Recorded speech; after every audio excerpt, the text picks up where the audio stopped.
Assalamualaikum warahmatullahi wabarakatuh. Alhamdulillah bertemu lagi di rangkaian acara Pekan Inspiratif Muslimah Prisma hari ke-8. Pada hari ini kita akan berbincang kisah inspiratif tentang pengorbanan Zinirah Ar-Rumiyah. Bismillahirrahmanirrahim. Zinirah Ar-Rumiyah adalah seorang wanita berkebangsaan Romawi. Ia bukanlah keturunan bangsawan. Keadaannya pun serba kekurangan. Zinirah juga tidak terkenal karena kecantikannya.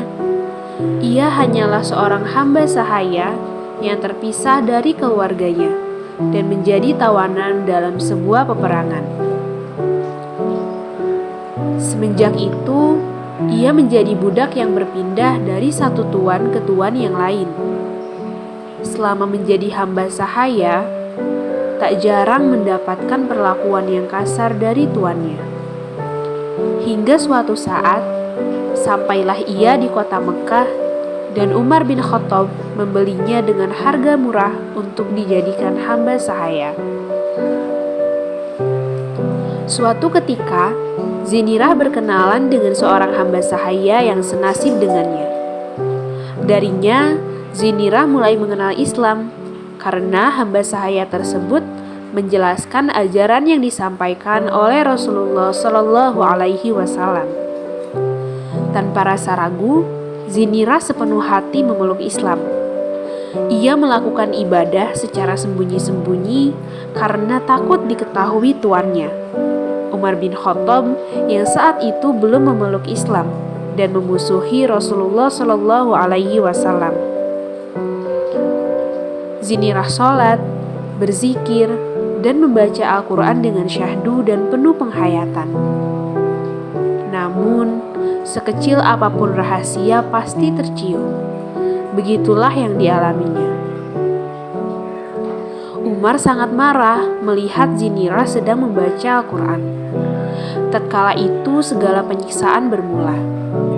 Zinirah termasuk orang-orang yang pada masa awal masuk Islam, di mana permulaan Islam itu penuh dengan cobaan. Siapa yang memeluknya, maka ia tidak dapat terlepas dari cacian, kecaman, siksaan, dan berbagai cobaan lainnya. Pukulan, hentakan, dan dijemur di tengah terik matahari menjadi rutinitas yang ia jalani. Namun, tak sedikit pun ada keluh kesah atau bisikan hatinya untuk keluar dari agama Islam. Melihat siksaan demi siksaan tak kunjung mengubah keyakinan Zinirah untuk kembali kepada keyakinan nenek moyang, Umar semakin bengis. Diseretnya ia ke pinggir kota dan diikatnya di sebuah tiang. Lalu Umar menyuruh seseorang untuk mengorek mata Zinirah sehingga matanya menjadi buta. Dalam sumber lain, diceritakan matanya dicungkil dengan besi yang panas. Cobaan tak kunjung berakhir. Zinirah mendapat cacian dari kafir Quraisy. Mereka mempercayai bahwa Zinirah telah dilaknat oleh Tuhan Lata dan Uzza. Mendengar cibiran tersebut, Zinirah bersikeras bahwa ini bukan akibat dari Tuhan mereka, melainkan atas kehendak dan kuasa Allah, sehingga diizinkannya terjadi melalui perbuatan Umar. Iman Zinirah tidaklah luntur, sekalipun ia telah kehilangan matanya dan buta demi mempertahankan akidahnya. Hingga suatu saat, Allah memberi karomah kepadanya. Mata yang buta itu dapat melihat kembali. Ia dapat menikmati kembali keindahan ciptaan Allah dengan penuh kesyukuran dan keimanan yang semakin tinggi. Hatinya senantiasa terlindungi oleh balutan iman dan akhlak. Pengorbanan Zinirah mempertahankan keyakinannya membuahkan hasil. Dari peristiwa ini telah membuat ramai orang Quraisy memeluk Islam, termasuk Umar bin Khattab, tentunya atas hidayah yang Allah berikan. Sifat bengis Umar berubah menjadi lembut. Sikap kasarnya berganti dengan pemaaf. Bakhil bertukar dengan pemurah. Dari mengutamakan dunia menjadi mengutamakan akhirat.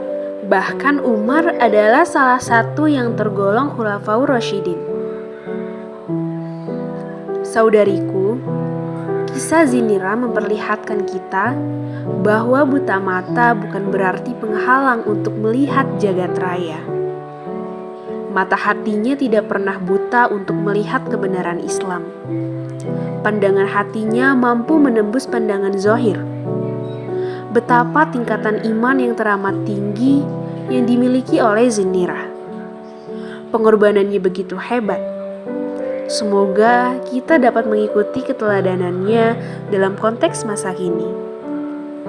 Zinira Arumiyah, wanita yang tidak terkenal di dunia, namun terkenal di langit. Wallahu a'lam bishawab. Demikian yang bisa saya sampaikan. Semoga bermanfaat. Dan untuk tugas refleksi kali ini, silahkan tulis di kolom komentar apa yang teman-teman dapatkan dari kisah Zinirah Arumiyah untuk diimplementasikan di kondisi saat ini. Mohon maaf atas segala kekurangan. Terima kasih. Wassalamualaikum warahmatullahi wabarakatuh.